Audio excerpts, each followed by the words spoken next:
Gaza और फिलिस्तीन के लोगों के लिए बेरहमी और दरिंदगी की सारी सीमाएं लांघने का वर्ल्ड रिकॉर्ड बना चुके इजराइल ने अब एक नया कानून बनाया है।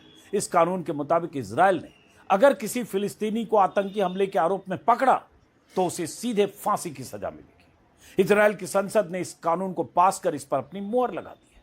पहले फांसी की सजा वैकल्पिक थी, अब इस नए कानून के पास होते ही ऐसे मामलों में फांसी की सजा अनिवार्य हो गई है। मिलिट्री कोर्ट से फांसी की सजा होने के 90 दिनों के भीतर दोषियों को फांसी के फंदे पर लटका दिया जाएगा। अपील और माफी की गुंजाइश भी लगभग खत्म कर दी गई है। यह कानून खास तौर पर सिर्फ फिलिस्तीनियों पर लागू होगा। अगर कोई इजरायली फिलिस्तीनियों के खिलाफ ऐसे ही अपराध करे, उसके लिए मौत की सजा नहीं, उम्र कैद जैसी सजा हो सकती है। दुनिया भर में इस कानून को भेदभावपूर्ण और गलत बताया जा रहा है। प्रधानमंत्री बेंजामिन नेतन्याहू खुद संसद में इस कानून के पक्ष में वोट देने पहुंचे। इस बिल के समर्थन में 62 सदस्य थे, विरोध में 47। बिल पास होते ही इजराइल की संसद में जश्न मनाने की तस्वीरें भी आई। सबसे ज्यादा जश्न मनाया इजराइल के नेशनल सिक्योरिटी मिनिस्टर ने। यह कानून उनकी पार्टी का पुराना एजेंडा था। कानून पास होते ही उन्होंने शैंपेन की बोतल खोली, लोगों के बीच डेजर्ट बांटकर जश्न मनाया। CNN की रिपोर्ट के मुताबिक नेतन्याहू पहले इस कानून के खिलाफ थे क्योंकि उन्हें गाजा में इजरायली बंधकों पर बदला लिए जाने का डर था। लेकिन गाजा में सीज फायर के बाद उन्होंने अपना रुख बदल लिया है और खुद संसद पहुंचकर इसके पक्ष में वोट किया। मानवाधिकार संगठनों ने इसे बदले की नीति और फिलिस्तीनियों के खिलाफ नस्लीय हिंसा बताया है। फिलिस्तीनी लीडरशिप समेत कई यूरोपीय देशों ने इसे अंतर्राष्ट्रीय कानून का उल्लंघन बताया है।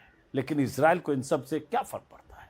इजराइल के सिविल राइट्स संगठनों ने भी इस कानून के खिलाफ हाईकोर्ट में याचिका दायर की है। इजराइल में विपक्ष के नेता ने इस कानून के विरोध में कहा कि हम हमास जैसे नहीं हैं। हमने यहूदी राज्य इसलिए नहीं बनाया कि हम कट्टर इस्लाम। मेरी बेटी, हम जन्नत में मिलेंगे। ये उन फलस्तीनियों की वीडियो है जिन्हें इसराइलियों ने मौत की सजा दी है, और ये वो बंदा है, ये वो फलस्तीनी है जो अपनी बेटी के साथ गले मिल रहा है, आखिरी दफा उसको सीने से लगा रहा है, आखिरी दफा उसको देख रहा है। इसके बाद इन्हें सजाए मौत दे दी जाएगी। लेकिन मैं हैरान हूं कि इन्हें सजाए मौत दी जा रही है, लेकिन फिर भी इनकी जुबानों से अल्लाहु अकबर, अल्लाहु अकबर की सदाएं बुलंद हो रही।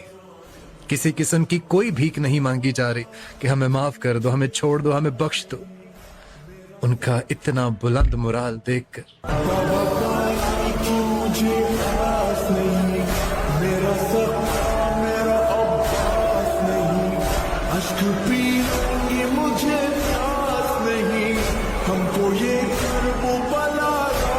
और मोमिनो, ये ना समझना कि ये जालिम जो काम कर रहे हैं अल्लाह उनसे बेखबर है।